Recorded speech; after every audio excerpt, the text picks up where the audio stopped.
Malungkot man sa subungin ng Pasko, bumuhos naman ang suporta ng komunidad para sa pamilya ng kababayan newcomer na nasawi ilang oras mula nang makarating sa Canada. Ang report mula kay Paula Saraza.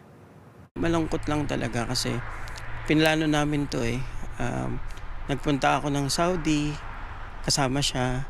From Saudi, lumipat ako ng Qatar. Sumunod din siya. Sa Qatar, pumunta ako dito. And sumunod din siya. So, sabi nga namin ng ni Kuya Nitz, yung parang tatay-tata na namin sa Saudi na nakasama rin namin sa lahat ng bansa na pinuntahan namin. Sabi ko nga sa kanya, Kuya, darating lang si Fabian.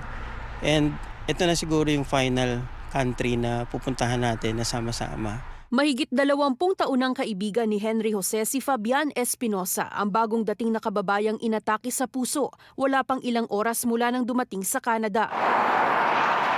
Magkasama nilang binalikan ang daan para hanapin ang nawawalang bagahe nila Espinosa matapos mahulog umano sa biyahe, ayon sa driver na sumundo sa kanila. Pero hindi na natapos ng dalawa ang paghahanap dahil sa sinapit ni Espinosa. Malapit na kami sa Berry.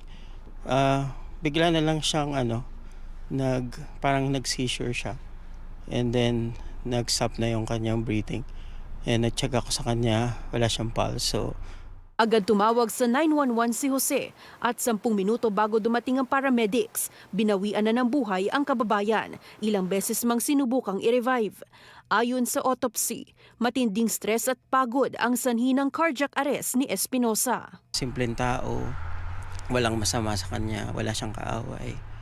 Ganito raw nais alalahanin ni Jose ang matalik na kaibigan. Nagdesisyon na rin ang pamilyang wag nang pangalanan ang driver na sumundo sa kanila na siyang nakawala ng bagaheng may mga importanteng dokumento nila Espinosa. Doon lang kami nagbabase, which is unfair din naman sa kanya. Ang sa amin lang, hanggang ngayon nakikiusap pa rin kami. Kung sakali man na meron nga siyang kinalaman dito, pakiusap lang namin na maibalik lang sana yung mga mahalagang laman yung dokumento na laman ng maleta. Wala kaming hahabulin, wala kaming para alam mo yun, expose siya o ano. Yun lang kami. Bahala na si Lord. Sinagot naman ng Simcoe County ang gastos para sa lamay at pagpapalibing ni Espinosa. Nakipag-ugnayan na rin sila sa MP ng lugar na handa raw tulungan ng pamilya. Bagamat bago pa lang sa Canada, bumuhos naman ang suporta mula sa komunidad na nakiramay sa pamilya Espinosa. Hindi enough ang papasalamat namin sa kabutihan ninyo kahit hindi niyo sila kilala. Halos 20,000 dolyar na ang nalikom mula nang simulan ang GoFundMe page. Hindi man naging maganda ang karanasan sa kanilang pagsisimula sa Canada. Nagpapasalamat pa rin ang pamilya sa mga kababayang patuloy na tumutulong sa kanila.